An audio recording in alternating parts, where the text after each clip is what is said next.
Bismillahirrahmanirrahim. अस्सलाम वालेकुम students, how are you all. Class 7 maths में आज हम chapter number 5 exponents question number 4 को सॉल्व करेंगे, which is given on page number 68। Turn to page number 68।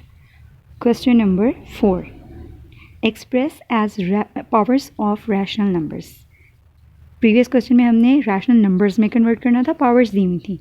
अब हमें रैशनल नंबर्स दिए हुए हैं और हमने इनको पावर्स की फॉर्म में लेकर जाना है। We will start now.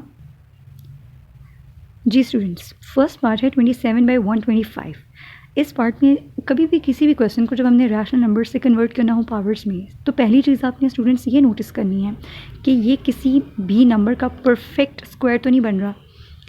27 किसी का परफेक्ट स्क्वायर नहीं होता, 125 भी किसी का परफेक्ट स्क्वायर नहीं होता, राइट। सो पहली चीज़ तो हमने परफेक्ट स्क्वायर चेक करनी है कि ये है कि नहीं।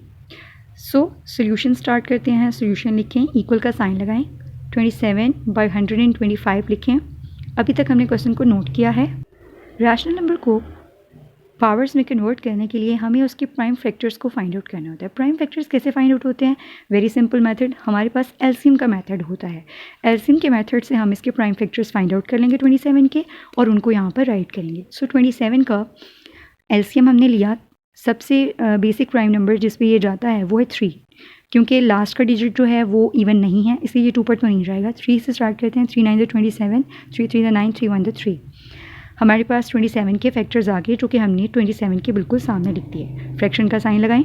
उसके बाद 125 लास्ट डिजिट जो है वो 5 है, इसलिए ये 5 के टेबल पे मस्ट जाएगा। सो 5 से स्टार्ट करते हैं। 5 to the 12, 5 to the 10, 2 carry, 25 हो गया। सो 5 5 the 25, 25 रह गया हमारे पास। 5 5 the 25, 5 1 the 5। हमारे पास 27 और 125 दोनों के प्राइम फैक्टर्स आ गए, जो कि हमने इनके सामने लिख दिए। 3 × 3 × 3 एंड 5 × 5 × 5 यहाँ सामने लिख दिए इनके। अब हम जानते हैं कि जब बेसिस सेम होती हैं और सेंटर में मल्टीप्लाई का साइन हो, तो हम पावर्स को ऐड करते हैं। तो 3 की पावर कितनी हो जाएगी? 1 2 3, 3 raised to power 3।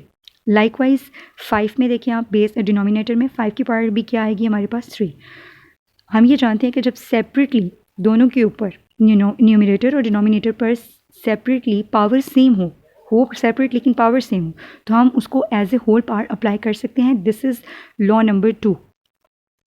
तो हमने क्या किया? 3/5 होल क्यूब रेस कर दिया, ठीक है। This is the answer, 3/5 whole cube. Now we will solve the next part, 144 divided by 81। अगर हम गौर से देखें तो 81 क्लियरली 9 का परफेक्ट स्क्वायर है, तो इसलिए हमें अब न्यूमिनेटर में भी कोई ऐसा नंबर ढूंढना होगा कि 144 कहीं किसी नंबर का परफेक्ट स्क्वायर तो नहीं। सबसे पहले हम सॉल्यूशन में क्वेश्चन को रिपीट करेंगे। इक्वल का साइन, 144 डिवाइडेड बाय 81। 81 जो है वो 9 का है, तो 144 12 का होता है परफेक्ट स्क्वायर। 12 को 2 टाइम्स मल्टीप्लाई करेंगे, यानी 12 × 12 गिव्स अस 144। लेकिन हमें इसको रफ वर्क में ज़रूर शो करना है। हम 144 को लिखेंगे 12 1 the 12, 2 कैरी जाएगा, 24 हो जाएगा। 12 2 the 24, 12 1 the 12। इसको शो कर दिया। 81 को भी शो करें, 9 9 the 81, 9 1 the 9। अब हम यहाँ पर इनके फैक्टर्स को लिखेंगे। 144 का लिखेंगे 12 × 12 और 9 × 9। बेसिस सेम है, पावर्स को ऐड कर दें। 12 स्क्वायर डिवाइडेड बाय 9 स्क्वायर। हम जानते हैं कि जब पावर सेम होती हैं तो हम एज ए होल पावर को अप्लाई कर सकते हैं। 12/9 whole square is the answer. Next part है पार्ट नंबर 3, -64 डिवाइडेड बाय 125। ना 125 किसी का परफेक्ट स्क्वायर है, ना ही 64। सो इसके लिए हमें एलसीएम का मेथड ही फॉलो करना पड़ेगा।